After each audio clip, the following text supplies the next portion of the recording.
Šta je ideja u vašem duhu, vraćam se na pitanje hrvatske krize ove aktualne? Točno. Šta? Kako?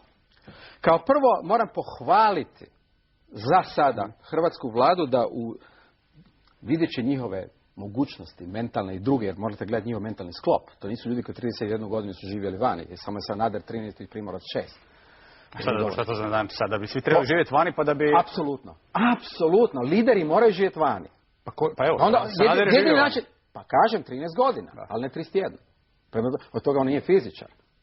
Da je fizičar bi imao a on je dramaturg, on vodi naciju kao da je to jedna zanimljiva drama i to je legitimno, daleko od toga. I još ima savjetnike. Dajte malo da ostanete, kako to Sanader vodi državu kao jednu zanimljivu dramu? Nisam ja snimio, to su snimili.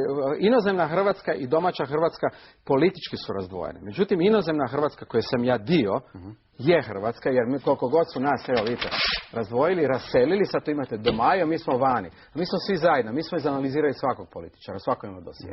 I kakav je ovaj Sanaderov?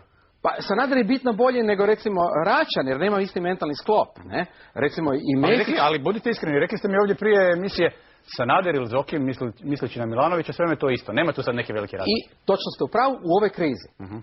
To je sad kontekstualno, jako ste dobro rekli. Zašto? Reću precizno. Ovog trenutka sve nacije na planeti nemaju izbora. Svima je najveći problem da mediji pokažu 3 milijuna ljudi na ulici, 30.000 ljudi na ulici, dakle nezaposlenost. I drugo, ekonomska neovisnost. Nijedna zemlja ove sekunde na planeti ne može imati nikakvu drugačiju politiku, jer su bankarski sustav koji vode lopovi, i to legalizirani veli lopovi kojim se ništa nije desilo, izgubili kredibilnost i vjeru jedan u drugog. I sad šta? Jedina kredibilnost je neka vlada ili ipak izabrana. Ili politička kasta. A šta oni rade? Pa toliko su ipak osvješćeni svi, što kaže Brazilac, evo, u Financial Times prije 3 dana, brazilski predsjednik, kaže, došli smo u nova doba, to nije Pauna napisao, to je brazilski predsjednik napisao, vjerojatno je ljevičar, nije bitno. Kaže, moramo ljude staviti prve, nitko ne može drugačije napraviti. U Obami je najveći problem Michigan, automobilska industrija ide dole, svuda. Dobro, gospodine Pavlov, što se to dogodilo onda kad vi fazni prijelaz, to su govoreći ovdje o godinama kada ste otišli u taj zapadni svijet, govorili ste s nekim idealizmom. Međutim, sada kad govorite o krizi, idealizma nema. Ima. Ja odgovorno tvrdim, nisam sam. A govorite o bankarskom sustavu koji je apsolutno korupcionist. Pa naravno. Šta je tu? Zato što planetu mogu voditi realno jedino matematičari, fizičari i ljudi tvrdo školovani. Jer kad se školovan kod Davor Pavunova... Čekajte, ste vi to Obami isto reći, on je politolog. Apsolutno. Ste čitali njegovu biografiju? Da. Dragi prijatelji, pročitajte. Taj čovjek se stvarno formirao. Pa je, ali induciranje kao čovjek iz društvenih znanosti. Točno ste upravo. A koga je angažirao nakon toga? Steve Chua. Pa zakaj Steve Chua? Vidite pametnog čovjeka. Da. Steve Chu, Obama. Zakaj? Pa nema problema, odmah čovjek. Želim reći da vama dosta zamjeraju da favorizirate prirodne znanosti odnosno na društvene znanosti. Obama je politolog. On je, znajući da ima pametnijih ljudi od njega, angažirao u određenom segmentu energetike čovjeka koji je pametan. Potpuno pravo. Sad ću reći drugi princip koji je užasno bitan. Princip meritokracije, to imate isto na listi, smo se dogovorili. Vidite, američki princip, da ne bi se kad ja izmislio. First hand people choose first rate. Govorit ću dalje na hrvatskom. Dakle, prvorazredni biraju prvorazredne, drugorazredni biraju trećerazredne. A samo najbolji biraju bolje od sebe. Gdje je Hrvatska? Pa naravno, u mediokritetu, u tom je problem. Pa cijeli problem Hrvatske... Drugorazredni biraju trećerazredne, ili? Ili eventualno, kao što je sasvim sigurno kod gospodina Sanadera slučaj, ipak pokušava prvorazredne. Međutim, gospodin Tuđman je tražio bolje od sebe. To mogu reći, jer sam bio savjetnik. Dozvolit ću da vas malo i dalje provociram. Malo idealizirate Sanadera. Mislim, njegova vlada je dosta blijeda, nije li? Pa gledajte, ja ću biti... On je birao ljude koji nesumnjivo da jesu mnogi od njih pametni. Međutim, niko se ne smije usprotiviti njemu. Gdje ste ikada vidjeli... Potpuno se slažemo, ima jaču diktaturu nego Tuđman. Stavi gospodine Jarnjak kada mu vodi HDZ, jer zna policija i tako dalje, to je u redu. Ima irsku kompaniju da mu daje savjetništvo za PR. To tako mora. Pa čekajte, a ko to drugi ne radi? A kaj mislim da Amerikanci... A kažem, jer to tako mora. Ne mora. Ali ako za sada hoćete nekakvi model, gospodin Sanader ga je snimio, zato je došao na vlast. Kad sam pitao 99. godine po Zagrebu, a pitao sam ljude, imate li boljega, imate li bilo kog, nisu ni imali, nisu se spremili. Prema tome vidite da govorimo o spremnosti.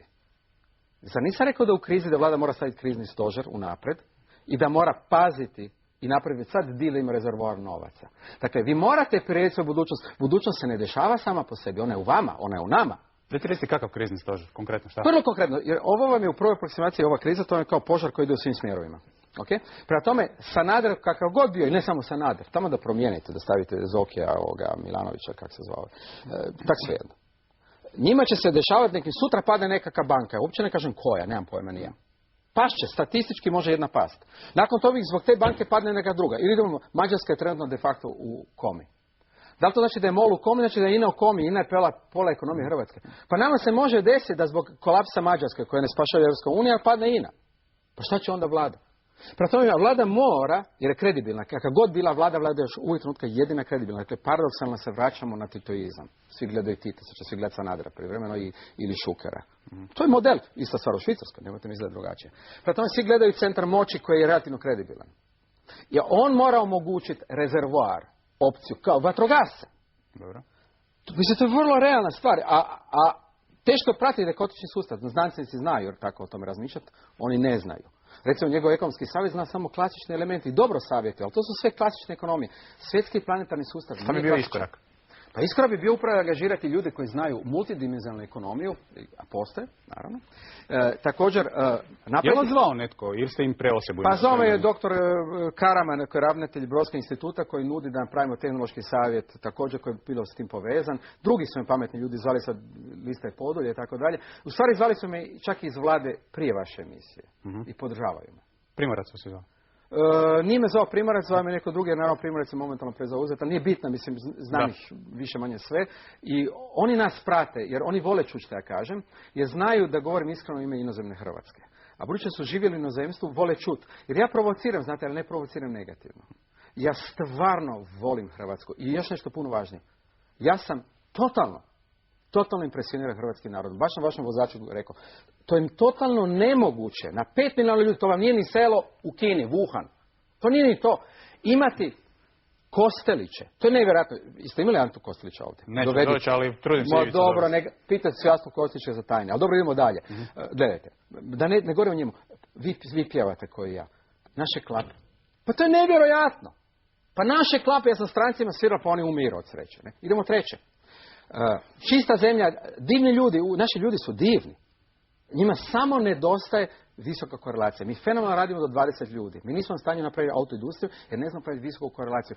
Nama pukne, vjerno genetski djelomično, pukne korelacija kad smo u prevelikom broju. Kako smo imali tank raditi? Ma dobro, tu smo sudjelovali.